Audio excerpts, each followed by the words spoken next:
Good evening students, क्या हाल है सबके। आज हम पढ़ने जा रहे हैं मोशन।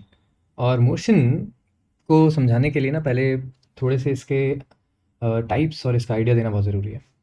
तो तुम ऐसे सोचो कि मोशन को हमने बिल्कुल पेज के सेंटर में रख दिया।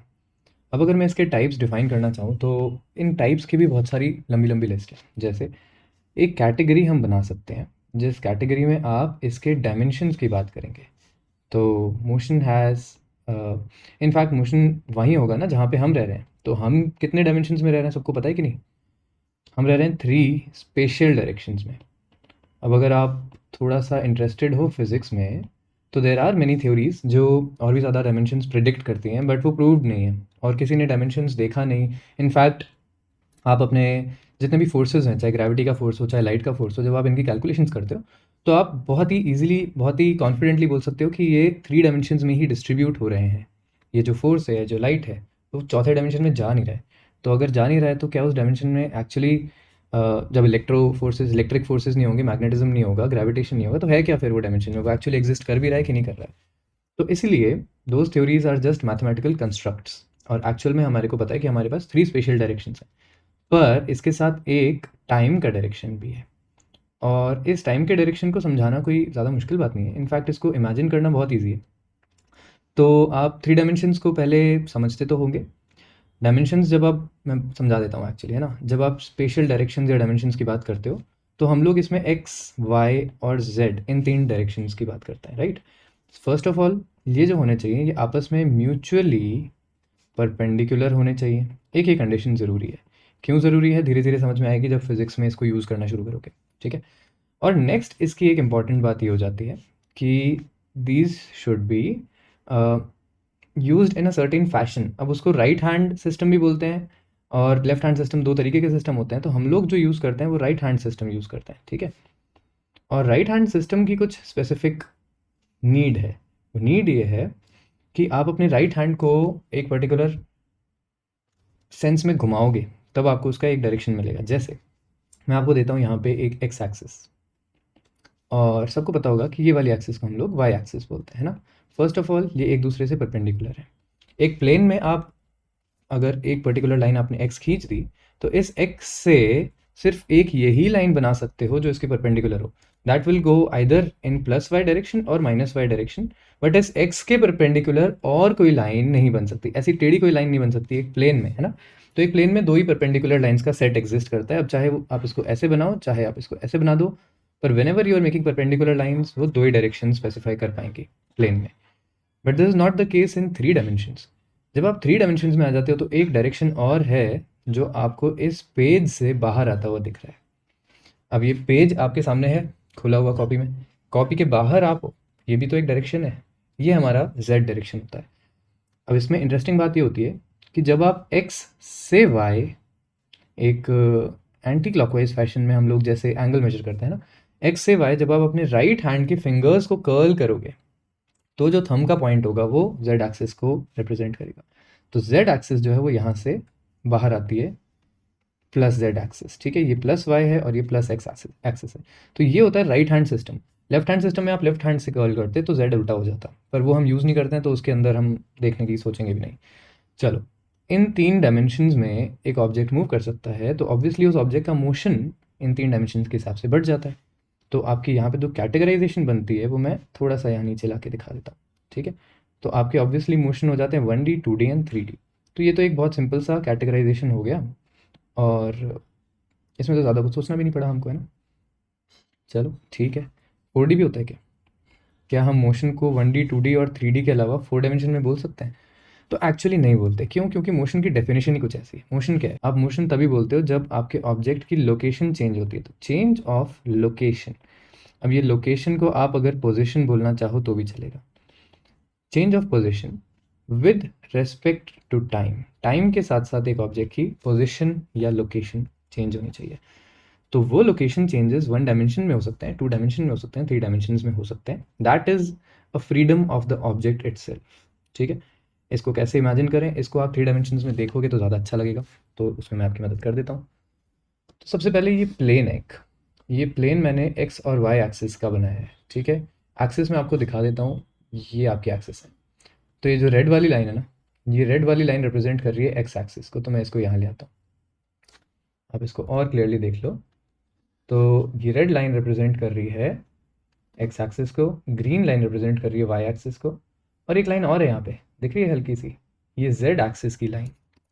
तो ये जो जेड एक्सिस की लाइन है ये ऊपर की तरफ जा रही है और ये प्लस जेड को रिप्रेजेंट करी। ठीक है, so this is something that you have to keep in mind. All right, अब मैं एक ब्लॉक ले आता हूँ और ये ब्लॉक आपको रिप्रेजेंट करेगा किसी ऑब्जेक्ट और उसके मोशन को। ठीक है, तो सबसे पहले इस ब्लॉक को यहाँ पे देखो। अब अगर मैं इस ऑब्जेक्ट को मूव करवाना चाहता हूँ तो मुझे इसको होल्ड करना है, और इस ऑब्जेक्ट को होल्ड करके या तो मैं इसको इस एक्स एक्सिस पे मूव करवाऊँ, तो ये प्लस एक्सिस और ये माइनस एक्स एक्सिस है, ये 1 डायमेंशनल मोशन कर रहा है। ये ऑब्जेक्ट 1 डायमेंशनल मोशन कर रहा है और अभी एक्स एक्सिस में कर रहा है। ठीक है, अच्छा कैंसिल करते हैं, इसको सिर्फ वाई एक्सिस में मूव करवाएं, तो वाई एक्सिस यहाँ से पीछे और यहाँ से आगे, इन दोनों एक्सिस में आ सकती है। इनफैक्ट आपको इन एक्सिस को जेड एक्सिस से देखने की आदत है। अब आप देखो, इस पोजीशन से आप देखते हो एक्स और वाई एक्सिस को स्टडी करने के लिए। तो ये जो है, अब अगर ये एक्स एक्सिस से मूव कर रहा है, एक्स एक्सिस पे मूव कर रहा है, तो ये कुछ इस तरीके से लेफ्ट और राइट जा रहा है। ठीक है, ये वाई एक्सिस में मूव कर रहा है तो ये ऊपर और नीचे जा रहा है। अब अगर मैं ऐसे में इसको जेड एक्सिस पे मूव करवाऊँ तो क्या हमको इसका मोशन नज़र आएगा? तो आपको इसका मोशन कुछ खास नज़र नहीं आ रहा, पर पीछे आपको शैडो नज़र आ गई होगी। पता है क्यों? क्योंकि ऑब्जेक्ट हम काफ़ी ऊपर ले गए, तो ये ऑब्जेक्ट सिर्फ जेड एक्सिस में मूव किया, एंड इंटरेस्टिंगली जेड एक्सिस से ये ऑब्जेक्ट का मोशन नज़र भी नहीं आया, और आना था भी नहीं, क्योंकि जेड एक्सिस पे जब आप इस ऑब्जेक्ट को देख रहे हो तो आपको सिर्फ ये पास आता हुआ दिख रहा है, और हम इसको इतना दूर से देख रहे थे कि हमको इसका थोड़ा सा पास आना और थोड़ा सा दूर जाना नहीं समझ में आया। ठीक है, so this is how the three dimensions are placed. It's quite simple to understand, है ना? अब मिस मत करना, इसको भूलना नहीं, राइट हैंड सिस्टम का ध्यान रखना। तो जब भी आप एक्स और वाई एक्सिस बनाओ तो आपको पता होना चाहिए कि जेड एक्सिस का है। Just to give you an idea, अगर मैं एक और बार एक 2 एक्सिस रैंडमली बना देता हूँ और फिर मैं आपसे पूछता हूँ कि जेड कहाँ होगा। लेट्स से इस बार मैंने जस्ट टू कन्फ्यूज़ यू बोल दिया कि ये वाला एक्सिस जो है ये प्लस एक्स एक्सिस है और ये वाला एक्सिस जो है वो प्लस वाई एक्सिस है। ठीक है, कोई बड़ी बात नहीं है, क्योंकि आपने सिर्फ अपने कैमरे की लोकेशन चेंज करी है। एक्स और वाई एक्सिस तो अभी भी वैसे ही होंगे। तो जेड एक्सिस कहाँ पे आएगा? Plus Z axis. तो आपको क्या करना है, अपना राइट हैंड उठाना है, राइट हैंड की फिंगर्स को पहले एक्स पे रखना है। मेरे केस में ये लेफ्ट में जा रहा है तो ये इस तरीके से होगा। ठीक है, बट क्योंकि आपको पेपर पे यहाँ दिख रहा है, यहाँ दिख रहा है, तो मुझे इसको ऐसे करना पड़ेगा। ठीक है, खैर मैं रिफ्लेक्शन के साथ नहीं ये एक्सप्लेन कर पाऊंगा, क्योंकि ये राइट हैंड उल्टा हो जाता है रिफ्लेक्शन में। तो मैं खाली आपको एक आइडिया दे रहा हूँ।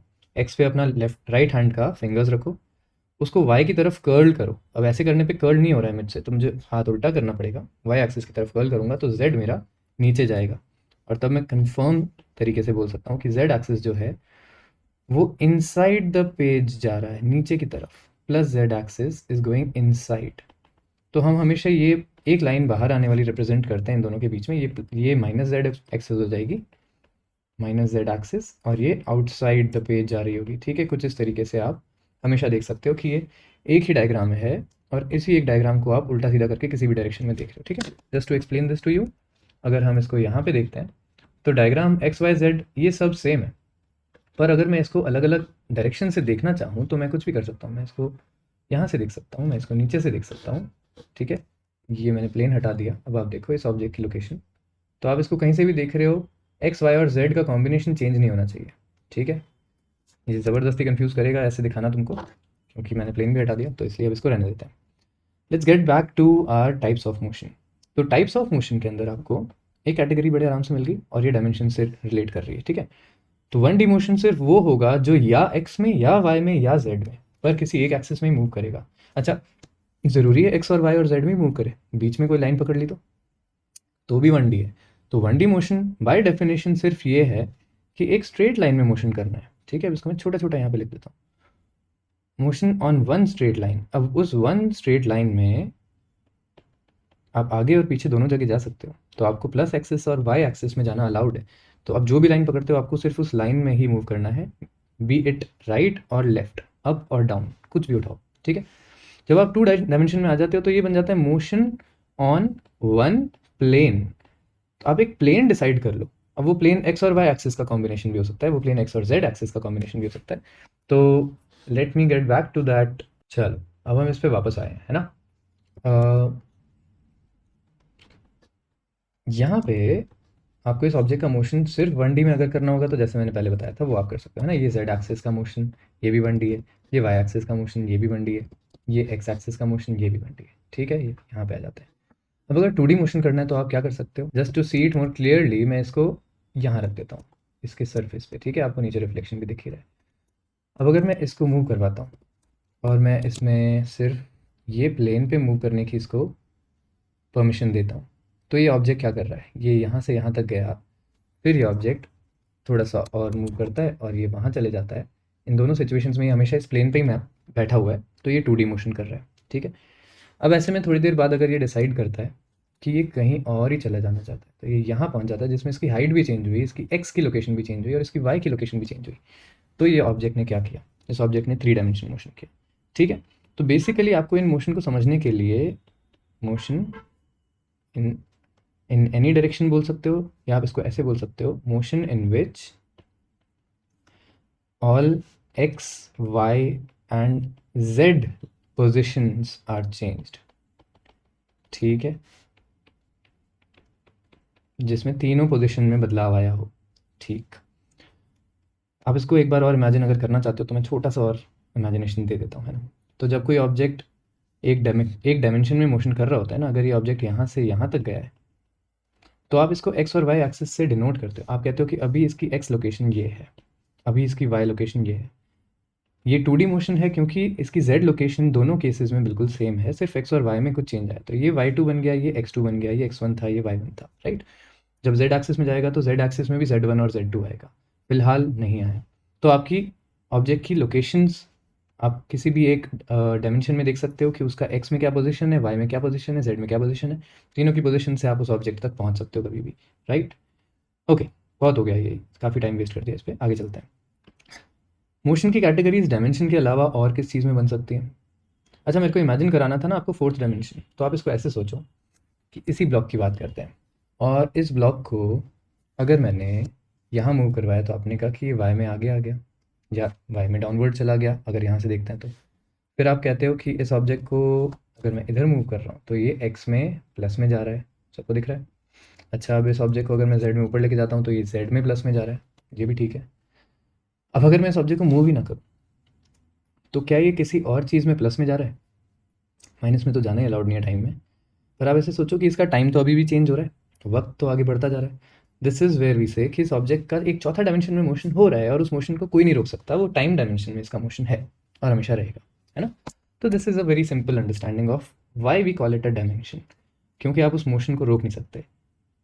इंटरेस्टिंगली आप उस मोशन की स्पीड चेंज कर सकते हो, तो आपको टाइम में कितना तेज़ी से आगे बढ़ना है ये चेंज करना अलाउड है प्रॉपर फिजिक्स यूज़ करके, ठीक है। मतलब फिजिक्स में है, ऐसा नहीं है कि कोई साइंस फिक्शन है जो प्रूव नहीं है, नहीं, it is happening right now even in satellites and everywhere. चलो आगे चलते हैं। नेक्स्ट मोशन की जो कैटेगरीज में बांटने वाला हूँ वो इसके स्टाइल ऑफ मोशन की बात करता है, ठीक है। स्टाइल के अंदर क्या होता है, एक होता है ट्रांसलेशन। ट्रांसलेशन वो स्टाइल है जिसमें इस ऑब्जेक्ट का सेंस नहीं चेंज होता। अब ये सेंस समझाना पड़ेगा। दूसरा स्टाइल है यहाँ पे जिसको हम बोलते हैं रोटेशन, और ये सारे स्टाइल्स मैं वैसे एक बार तुमको बता चुका हूँ फर्स्ट मैप वाले लेक्चर में, पर कोई बात नहीं, अगर नहीं देखा है तो देख लेना। ये थर्ड हो जाता है हमारा ऑसिलेशन, ठीक है जी। तो कोई भी ऑब्जेक्ट आप फर्स्ट ऑफ ऑल क्या करते हो, ऑब्जेक्ट्स की कैटेगराइजेशन कर देते हो। जब आप एक ऑब्जेक्ट को डिफाइन करने जाते हो ना तो आप कहते हो कि ये ऑब्जेक्ट या तो एक पॉइंट ऑब्जेक्ट है। तो अगर ये एक पॉइंट ऑब्जेक्ट है तो आप इसको डिफाइन ही नहीं कर सकते कि ये किस तरफ मुंह करके खड़ा है, क्या देख रहा है, कहाँ देख रहा है।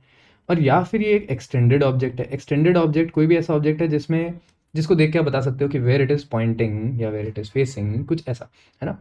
इनफैक्ट एक सिंपल सी पेंसिल भी एक एक्सटेंडेड ऑब्जेक्ट कहलाएगी, क्यों, क्योंकि आपको पता है कि ये पेंसिल अभी यहाँ देख रही है या इस डायरेक्शन में पॉइंट कर रही है। अगर इस ऑब्जेक्ट को मैं उठा के ऐसे कर दूंगा तो आपको पता होगा कि इस ऑब्जेक्ट का कुछ तो चेंज हुआ, इसका सेंस चेंज हुआ है, इसका डायरेक्शन चेंज हुआ है, ठीक है, कहाँ देख रहा था, उस देखने वाले डायरेक्शन को सेंस बोलते हैं। Point object is just a point, इस पॉइंट को आप राइट दिखा रहे हो कि लेफ्ट दिखा रहे हो डिफाइन ही नहीं कर सकते, राइट। तो ट्रांसलेशन वो होता है जो या तो प्योरली पॉइंट ऑब्जेक्ट के मोशन को समझे, ठीक है, तो एक पॉइंट ऑब्जेक्ट को समझने के लिए आप ट्रांसलेशन की बात करते हो या ऑसिलेशन की बात कर लेते हो। ऑसिलेशन इनफैक्ट ट्रांसलेशन के जैसा होता है, तो इट्स वेरी क्लोज, पर प्योरली पॉइंट ऑब्जेक्ट में ये दोनों काम कर जाते हैं। रोटेशन काम कर ही नहीं सकता प्योरली पॉइंट ऑब्जेक्ट में, ठीक है। तुम कहोगे सर सर्कुलर मोशन भी तो हो सकता है, that is where circular motion and rotational motion differ. तो इसकी एक इंटरेस्टिंग बात मैं तुमको बताता हूँ। ट्रांसलेशन मोशन वो हुआ जिसमें ऑब्जेक्ट की लोकेशन चेंज हुई, पर इस ऑब्जेक्ट का सेंस चेंज नहीं हुआ। तो अगर ये एक एक्सटेंडेड ऑब्जेक्ट की कहानी है तो ऑब्वियसली आप समझ पा रहे होगे कि इसका सेंस चेंज नहीं करना है, तभी आप इसको ट्रांसलेशन बोलोगे। जिसका मतलब है कि अगर मैं इस ऑब्जेक्ट को ऐसे रखता हूँ और इस ऑब्जेक्ट को मैं यहाँ से ड्रैग करके इधर ले जाऊँ, कहीं भी ले जाऊँ, पर इस ऑब्जेक्ट का सेंस चेंज ना करूँ, इस ऑब्जेक्ट का डायरेक्शन चेंज ना करूँ, तो ये ऑब्जेक्ट क्या करेगा, ट्रांसलेट करेगा, ठीक है। इनफैक्ट इसको मैं कॉपी करके यहाँ पेस्ट करता हूँ और तुम देख सकते हो कि ट्रांसलेशन में इंटरेस्टिंगली क्या होता है कि हर पॉइंट ऑब्जेक्ट का सेम डिस्टेंस ट्रैवल करता है। This is a very interesting concept actually, this is also very interesting definition कि each point travels equal distances, ये ट्रांसलेशन को डिफाइन करता है, ठीक है। आई होप मेरी राइटिंग ज़्यादा बुरी नहीं लग रही है। रोटेशन के केस में ये नहीं होता। तो अगर मैं इसका यहाँ पे एक और कॉपी बनाऊँ और इस बार मैं क्या करूँ, इस ऑब्जेक्ट को उठा के घुमा दूँ, ऐसे कर दूँ, ठीक है। ये लेंथ थोड़ी सी चेंज हो जा रही है पर उसको मैं कुछ कर नहीं पाऊँगा, तो आप एक्सेप्ट कर लेना उस चीज़ को। अब यहाँ पे इस ऑब्जेक्ट ने क्या किया, इस ऑब्जेक्ट के अगर मैं दो एंड्स लेता हूँ और मैं देखता हूँ कि ये दो एंड्स ने कितना कितना मूव किया है, तो आप देख सकते हो one of them is longer, one has moved at a farther location, है ना, सॉरी। तो आप बोलोगे इस केस में कि एक प्योरली ट्रांसलेशन मोशन नहीं है, पर हाँ हम जानते हैं कि इस ऑब्जेक्ट की ओरिजिनल पोजीशन से लोकेशन चेंज हुई है, ये अपनी जगह छोड़ के कहीं गया है। तो ऐसे में आप बोलोगे कि एक ऑब्जेक्ट ट्रांसलेट भी किया है और रोटेट भी किया है, translation plus rotation. Purely rotation क्या होता, इसको मैं यहाँ साइड ले जाता हूँ और मैं इसके नीचे लिख देता हूँ translation plus rotation, translation plus rotation, ठीक है जी। प्योरली रोटेटिंग ऑब्जेक्ट क्या करता, प्योरली रोटेटिंग ऑब्जेक्ट भी इंटरेस्टिंग होता है। ऐसे इंटरेस्टिंग होता है कि फर्स्ट ऑफ ऑल आपको उस ऑब्जेक्ट में एक एक्सिस बनानी पड़ेगी। यूजुअली ये ऑब्जेक्ट के अंदर होती है एक्सिस, तो अगर मैं इसको यहाँ पे ऐसे घुमाता हूँ तो आपको दिख रहा होगा वो एक्सिस कहाँ पर है, वो ऑब्जेक्ट के सेंटर में है। पर प्योरली रोटेटिंग ऑब्जेक्ट ज़रूरी नहीं है कि उसका एक्सिस उसके अंदर ही हो। तो अगर आप एक प्योरली रोटेटिंग ऑब्जेक्ट कुछ इस तरीके से भी दिखाना चाहो कि फर्स्टली ये यहाँ पे था और फिर ये ऑब्जेक्ट यहाँ आ गया, कुछ ऐसा, ठीक है, तो भी अलाउड है। और इस केस में भी आप बोलोगे कि ये ऑब्जेक्ट प्योरली रोटेट किया है गिवन दैट इसका एक्सिस यहाँ था। तो इस एक्सिस से यहाँ पे सारे पार्टिकल्स रोटेट करके आए हैं बड़ी सिंपली। ये पूरा ऑब्जेक्ट 90 डिग्री, अप्रॉक्सीमेटली 90, ये थोड़ा एंगल देखने में 80 के आसपास लग रहा है तो 80 समझ लो। तो ये सारे के सारे पार्टिकल्स कुछ 80 डिग्री का क्लॉकवाइज रोटेशन करके आ गए। So this is also a purely rotating object with an axis here. तो आप हमेशा कोई बहुत ज़्यादा क्लियरली डिफाइन कर नहीं पाते कि ऑब्जेक्ट का प्योर रोटेशन हो रहा है कि ट्रांसलेशन और रोटेशन हो रहा है, और इनफैक्ट इतनी डेप्थ में जाने का ज़रूरत पड़ता भी नहीं, ठीक है, कोई काम की नहीं है ये इतनी इन्फॉर्मेशन। बस ये ध्यान रखो कि ये आर्क लेंथ कांस्टेंट हो, मतलब एक्सिस से ये वाला डिस्टेंस और ये वाला डिस्टेंस ये दोनों सेम ही होने चाहिए, अलग अलग नहीं होने चाहिए, तो दोनों की वैल्यू d1 होनी चाहिए, ठीक है। चलो ऑसिलेशन क्या होता है, ऑसिलेशन तो बहुत ही सिंपल है, oscillation is just to and fro motion. तो टू एंड फ्रो लिखते हैं इसको, बीच में हाइफन लगाना सही नहीं है, टू एंड फ्रो मोशन, जिसका मतलब होता है कि जाना और आना। अब ये जाना और आना कैसा भी हो सकता है, इसको सिर्फ यहाँ से यहाँ तक भेज दिया और फिर इसको यहाँ से वापस आने दिया और ये वापस यहाँ आ जाता है, तो दैट्स ऑल्सो ऑसिलेशन। एक पेंडुलम ऑसिलेट कर रहा है, एक स्प्रिंग से अटैच मास ऑसिलेट कर रहा होता है, बहुत सारी चीज़ें हैं जो ऑसिलेट कर रही होती हैं। देखी भी है आपने, वाइब्रेशंस और ऑल ऑसिलेशंस। वाइब्रेशन उन ऑसिलेशंस को बोलते हैं जो और फास्ट होती हैं, जिनका टाइम पीरियड बहुत कम होता है, ठीक है। Okay, that's also a category. एक और कैटेगरी है, ये थोड़ी छोटी है इसलिए मैं इसको यहाँ पे बना सकता हूँ। ये कैटेगरी होती है periodic and non periodic motion, periodic and non periodic. तो periodic and non periodic motion कुछ इस तरीके से आप समझ सकते हो कि एक पर्टिकुलर टाइम के बाद अगर वो मोशन रिपीट हो रहा है, repeats itself after a constant interval of time. तो कांस्टेंट होना ज़रूरी है इस इंटरवल को, अगर इसका इंटरवल कांस्टेंट नहीं है ना तो ये पीरियोडिक नहीं कहलाता। तो कांस्टेंट इंटरवल ऑफ टाइम के बाद ये रिपीट कर रहा है तो it's periodic. And if it is not repeating itself और it is not repeating itself in constant intervals, ठीक है, तो या तो ये समझ लेना है ना, मैं इसको पूरा लिख नहीं रहा, तो या तो ये रिपीट ही ना करे, या तो ये नो रिपीट करे, और या फिर ये कांस्टेंट इंटरवल ना हो, नॉट कांस्टेंट। इन दोनों सिचुएशंस में आप जो मोशन को बोलोगे वो नॉन पीरियोडिक मोशन कहलाएगा। एग्जाम्पल्स, पीरियोडिक मोशन कौन कर रहा है? फॉर वन, एक बहुत सिंपल सा एग्जाम्पल है हमारी अर्थ इटसेल्फ। तो अर्थ अराउंड द सन बोल दो तो भी हमें पता है कि हर साल में ये रिपीट करता है अपना मोशन एग्जैक्टली उतने टाइम में। अर्थ अराउंड इटसेल्फ, तो हर 24 घंटे में भी ये घूम रही है तो भी ये पीरियोडिक मोशन कर रही है। तो ये सेम मोशन रिपीट हो रहा है हर 24 घंटे में, वापस सुबह होगी, रात होगी, वापस इंडिया वहीं पहुंचेगा, ठीक है। अर्थ अराउंड द सन भी रिपीट हो रहा है, मून अराउंड द अर्थ भी रिपीट हो रहा है। These are large scale periodic motions. एक स्मॉल स्केल पीरियोडिक मोशन में आप सिंपली एक सिंपल हार्मोनिक मोशन को, जैसा मैंने बताया था, सिंपल हार्मोनिक याद होगा, नहीं याद तो कोई बात नहीं, एक पेंडुलम के मोशन को इमेजिन कर सकते हो। तो पेंडुलम क्लॉक देखिए, पेंडुलम क्लॉक में ऑफ अ क्लॉक, क्लॉक इसलिए बोल रहा हूँ क्योंकि पेंडुलम क्लॉक का मैकेनिज्म कुछ ऐसा होता है कि वो उस पेंडुलम को कांस्टेंट टाइम पीरियड से मूव करवाता रहे, वो उसको एग्जैक्टली उतनी एनर्जी दे दे जितनी वो फ्रिक्शन में लूज कर रहा है, ताकि वो हमेशा चलता रहे। तो पेंडुलम क्लॉक का पेंडुलम हमेशा एक कांस्टेंट टाइम पीरियड के साथ मूव करता है। इनफैक्ट किसी भी वॉच का जो आवर हैंड होगा और मिनट हैंड होगा, और ये सारे के सारे जो हैंड्स हैं ये भी सारे के सारे एक पीरियोडिक मोशन कर रहे हैं, क्योंकि वो रिपीट कर रहे हैं अपने आप के मोशन को कुछ देर बाद। ठीक है, कूल, इंटरेस्टिंग। नॉन पीरियोडिक कौन से हुए? या तो एक पेंडुलम अगर हो जिसका टाइम पीरियड चेंज होता जा रहा हो किसी वजह से, तो अगर मैं ऐसे बोल दूं कि एक पेंडुलम, पेंडुलम मत बोलो फिर उसको, फिर आप उसको ऐसे बोलो कि, चलो पेंडुलम बोलना इजी है, तो pendulum in a moving car.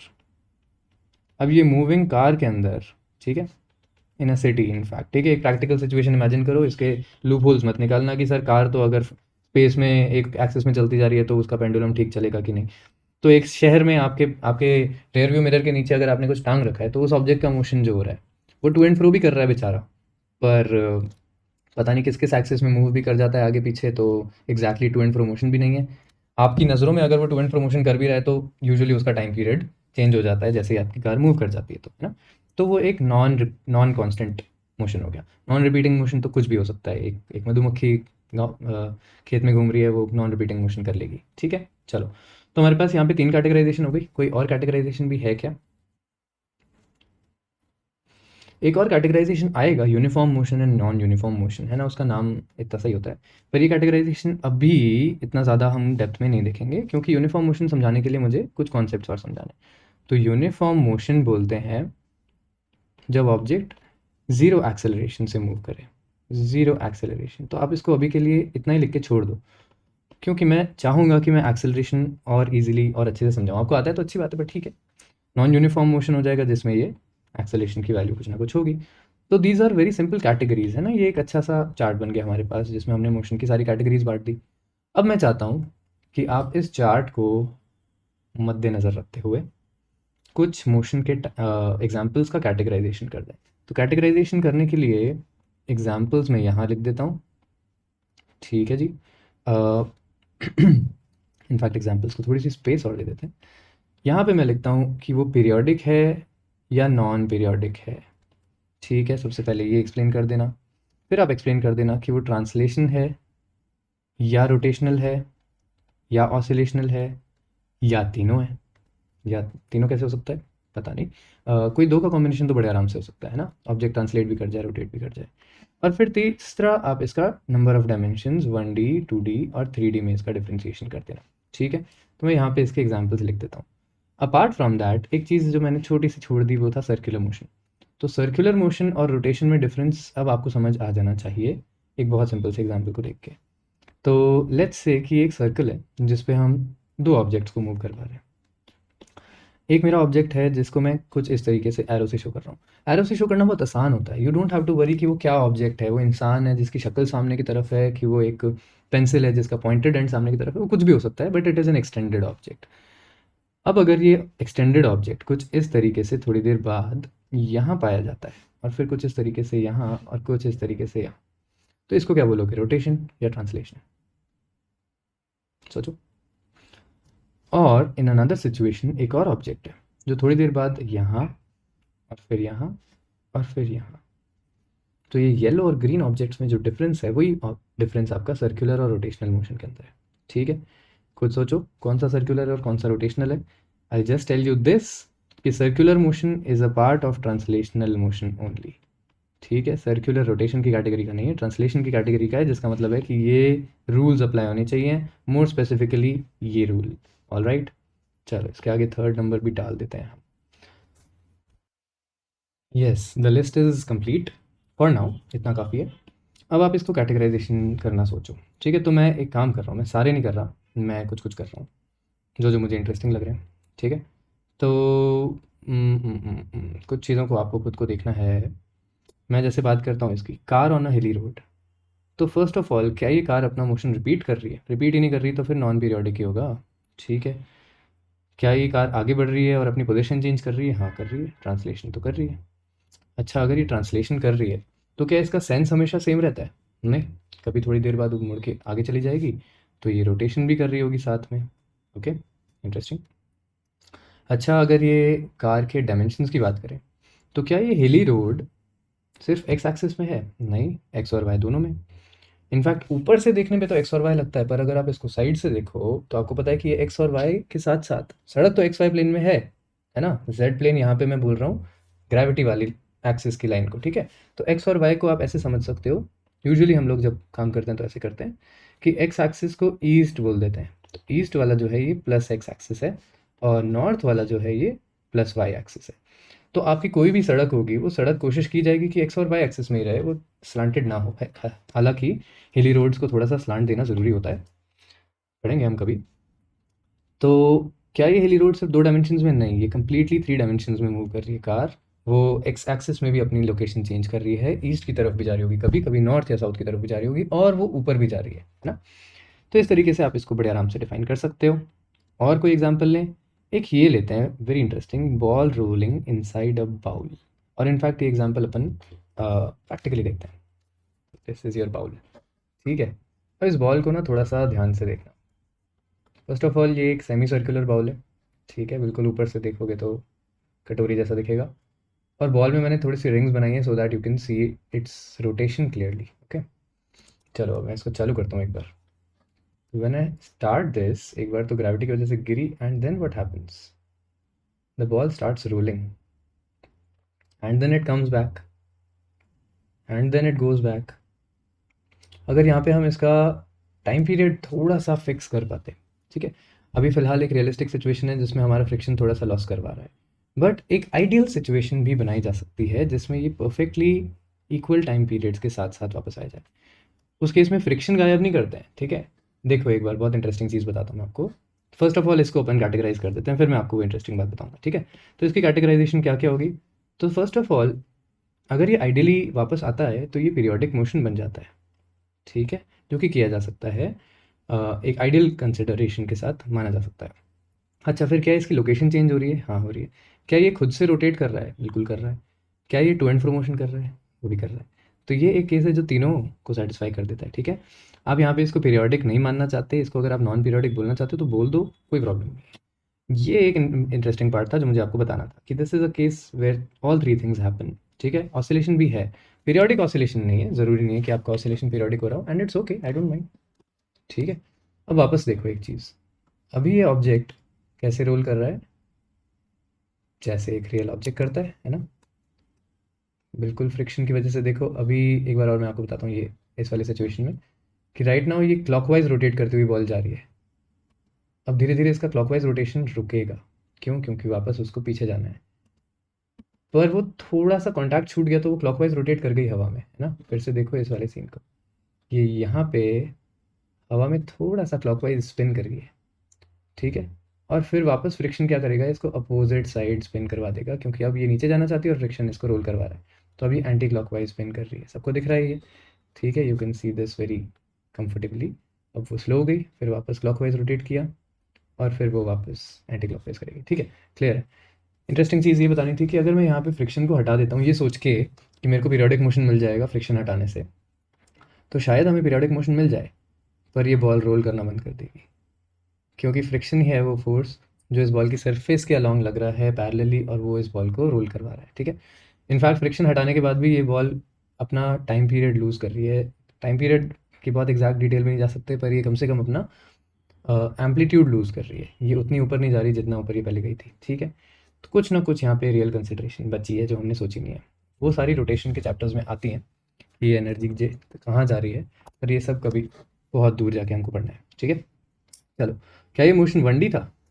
नहीं, एक्स एक्सिस में था। अगर मैं इस एक्सिस को एक्स मान लूँ और जेड एक्सिस में था, तो ये एक 2D मोशन था, ये कम्प्लीटली 3D मोशन नहीं था। जो बॉल है वो इस तरीके से एक आर्क लेके बैठी है, ये आर्क आपका एक्स एक्सिस में और जेड एक्सिस में तो उस ऑब्जेक्ट की पोजीशन चेंज कर रहा है, पर अगर मैं इसको एग्जैक्टली वाई एक्सिस से देखूंगा तो मुझे इसकी वाई एक्सिस में मोशन नहीं नजर आएगा। So let's get back to this and try to see it from the Y axis, ठीक है। चलिए एक बार के लिए मैं फ्रिक्शन वापस ले आता हूँ, अच्छा नहीं लग रहा बिना फ्रिक्शन के इसको देखना। So this is friction, axis वापस ले आता हूँ मैं। So these are X Y and Z axis. In fact ये जो ग्रीन लाइन पे मूव कर रही है ये, so it is moving in Y axis. तो मैं यहाँ से एक्स हटाता हूँ और मैं इसके लिए वाई लिख देता हूँ, ठीक है। तो ये वाई एंड जेड एक्सिस पे मूव कर रही है। अब इसको देख लो आप यहाँ पर फिर से, तो आप देख पा रहे हो कि ये एग्जैक्टली वाई एक्सिस में ही मोशन कर रही है और इसका एक्स एक्सिस में कोई मोशन नहीं है। जो रेड लाइन है उस एक्स एक्सिस पे ये हमेशा परफेक्टली एक जीरो पॉइंट पे बैठी हुई है, एक्स एक्सिस में ये कभी राइट या लेफ्ट नहीं गई, ठीक है। इसलिए ये एक 2D मोशन है और ये 3D मोशन नहीं है। Quite interesting. चलिए, तो अभी के लिए हम इस एग्जांपल से आगे चल सकते हैं और अब हम वापस आ जाते हैं हमारे टॉपिक पे। एक और इंटरेस्टिंग पार्ट है और ये वाला पार्ट मैं आपको समझाता हूँ, क्योंकि जब एक कार एक स्ट्रेट रोड पे चलती है, अगर वो सिर्फ एक स्ट्रेट रोड है जैसा कि बोला गया है, तो हम बोलेंगे कि it's obviously non periodic, but apart from that ये कोई रोटेशन तो कर नहीं रहा, व्हील्स रोटेट कर रहे हैं वो अलग बात है, पर कार ऑन अ होल सिर्फ ट्रांसलेशन कर रही है और एक डायमेंशन में मूव कर रही है, it is just 1D motion, है ना भाई। तो ये तो ठीक बात है, कोई दिक्कत नहीं है इसमें। प्रॉब्लम तब आती है जब आप इसको थोड़ा सा दूर से देखना शुरू करते हो, ठीक है। तो अगर यहाँ पे नेक्स्ट पॉइंट को देखो कि the road, straight road x tends around the earth, तो आप बोलोगे अच्छा, अगर ये रोड पूरे अर्थ के अराउंड घूम रही है तो डेफिनेटली ये रोड जो होगी वो एक बड़ा सा सर्कल बना रही होगी अर्थ के अराउंड, और कार हमारी कुछ इस तरीके से यहाँ पे आगे बढ़ रही है, ठीक है ना। तो इनफैक्ट मैं कार थोड़ी सी अच्छी भी ला सकता हूँ, पर ठीक है अभी रहने देते हैं। ये एक ट्रक समझ लो, ठीक है, और ये कुछ इस तरीके से जा रहा है, बट एवेंचुअली ये घूम के वापस आएगा, और अगर ये कांस्टेंट स्पीड से चलता रहेगा तो और भी एक इंटरेस्टिंग चीज़ हो जाएगी। अगर ये कांस्टेंट स्पीड से चलता है, ठीक है, जस्ट सेइंग कि ये कांस्टेंट स्पीड से अगर चलता है तो ये एक पीरियोडिक मोशन कर देगा, ये बिल्कुल जैसे मून अर्थ के अराउंड घूम रहा है वैसे ये ट्रक भी अर्थ के अराउंड वापस घूम के आ जाएगा, है ना, और ये अपना मोशन पीरियोडिक कंटिन्यू कर लेगा, ठीक है। अच्छा, ये जो मोशन होगा वो कैसा होगा? अब ये मोशन क्या सिर्फ ट्रांसलेशनल कहलाएगा? नहीं, ये मोशन में एक रोटेशन भी है। क्यों? क्योंकि थोड़ी देर बाद जब आप इस ट्रक को देखते हो, या इनफैक्ट आप जब इस ट्रक को यहाँ नीचे देखोगे, तो ये ट्रक के पैर उधर होंगे, ये ट्रक का सिर इधर होगा और ये कुछ इस तरफ जा रहा होगा। तो इस केस में आप देख सकते हो कि ट्रक का सेंस चेंज हो चुका है, तो ये रोटेशन भी है और ट्रांसलेशन तो है ही, ठीक है। इनफैक्ट आप इसको प्योरली रोटेशन बोल सकते हो, ओनली रोटेशन। क्यों? क्योंकि आप ये कह सकते हो कि इस ट्रक की एक्सिस कुछ यहाँ पे है अर्थ के सेंटर में, और अब आप इस एक्सिस के अराउंड इसको घुमाते रहोगे तो ये कुछ इस ऊपर जो मैंने पेंसिल बनाई थी बिल्कुल उस पेंसिल की तरह, कहाँ गई ये ग्रीन वाली, बिल्कुल इस पेंसिल की तरह आगे चलता रहेगा। एक्सिस इसका बहुत दूर है इससे, but it can still be said as perfectly rotational motion, ठीक है, कूल। क्या ये एक्स एक्सिस और वाई एक्सिस और जेड एक्सिस की कैटेगरी में बांटा जा सकता है? बिल्कुल बांटा जा सकता है। तो हमने अर्थ के ऊपर एक्स और वाई एक्सिस डिफाइन की सरफेस पे, जैसे ईस्ट और नॉर्थ लिखा होता है ना, तो लेट्स से कि ये ईस्ट मोशन था, यहाँ पे आके ये वेस्ट हो जाएगा। जो जेड एक्सिस है वो अर्थ के अंदर जा रही है, इस केस में हम सरफेस में जेड एक्सिस लेते हैं, तो आप इसको माइनस जेड बोलते हो जो अंदर जा रही होती है, और जो ऊपर जा रही होती है वो प्लस जेड होती है। बट क्या यहाँ पे आके माइनस जेड चेंज हो जाएगा? नहीं। अब जब आप इतने बड़े फ्रेम में देख रहे हो ना, इतना दूर से देख रहे हो इसको, तो आप कह दो कि ये पूरी एक जेड एक्सिस की लाइन है आप प्लस जेड इसके ऊपर और माइनस जेड यहाँ नीचे कहीं डिफाइन कर दो। तो खैर ये ऑब्जेक्ट क्या कर रहा है, ये ऑब्जेक्ट एक्स और जेड में मोशन कर रहा है, ये वाई में नहीं जा रहा, ये पीछे की तरफ या अपने राइट में, ट्रक लेफ्ट राइट नहीं ले रहा है, ट्रक सीधा चलता जा रहा है, रोड कर्व होके आ गई अर्थ के अराउंड। तो ये भी 2 डायमेंशनल मोशन है एक्स और जेड में। इंटरेस्टिंग। अच्छा, अब अगर ये अर्थ के रोटेशन को कंसिडर किया जाए तो मोर इंटरेस्टिंगली, कि अगर ये अर्थ का रोटेशन इसी इसी पर्टिकुलर सिचुएशन में देखा जाए तो अर्थ ईस्ट और वेस्ट में रोटेट करती है ना, अर्थ ईस्ट टू वेस्ट मूव कर जाती है। तो ये अर्थ जो है वो कुछ इस तरीके से या इस तरीके से रोटेट कर रही होती, थोड़ा बहुत ट्रक की स्पीड में फ़र्क पड़ता पर उसके बाकी चीज़ों में फ़र्क नहीं पड़ता। However, if we had considered this direction as north and this direction as south, और फिर अर्थ रोटेट कर जाती कुछ ऐसे और वो ईस्ट की तरफ मूव करना शुरू कर देती, तो ये ऑब्जेक्ट अपने आप ही एक 3 डायमेंशन मोशन में पहुंच चुका होता। तो खैर पीरियोडिक तो होता, जाने कैसा खतरनाक सा उसका टोटल मोशन होता, पर वो एक 3D मोशन हो जाता है, ठीक है। अब आप उसको प्योर रोटेशन बोलोगे, हाँ, ये 2 रोटेशंस का पार्ट बन गया, ये अर्थ के रोटेशन का और खुद के रोटेशन का, दोनों रोटेशंस का पार्ट बन गया, पर दोनों प्योर रोटेशंस हैं, ठीक है। All right, super interesting. अब अगर अर्थ की बात करें तो ये सन के अराउंड रिवॉल्व भी कर रही है, तो अब ये ऑब्जेक्ट 3 डायमेंशंस में पहुंच चुका है, ये ट्रांसलेशन भी कर रहा है, रोटेशन भी कर रहा है, ऑसिलेशन नहीं कर रहा। और अब अगर आप बात करो कि हमारा सन जो है वो खुद एक गैलेक्सी के अराउंड घूम रहा है, तो आप उसका पाथ इमेजिन नहीं कर सकते हो, या शायद वो भी नहीं। ऑलराइट, ठीक है। तो आज की क्लास हमको यही करना है, आज की क्लास में हमको खाली टाइप्स ऑफ मोशन समझने हैं। जो बच्चे कुछ यहाँ पे क्वेश्चंस हैं उनको एक बार अपनी इमेजिनेशन के साथ और अपने थोड़े से कैलकुलेशन के साथ इस चार्ट को भरने की कोशिश करो, ठीक है। That will give you an understanding of these types. And next class में मिलते हैं जहाँ हम थोड़ा सा वेक्टर के इंट्रोडक्शन करेंगे, बिल्कुल थोड़ा सा, जितना डिस्प्लेसमेंट और वेलोसिटी को समझाने के लिए चाहिए। एंड हम again distance, displacement, velocity, speed, acceleration, इनके बारे में थोड़ा सा इंट्रोडक्शन करेंगे, ठीक है। This is going to be the next class. Alright, see you, good night.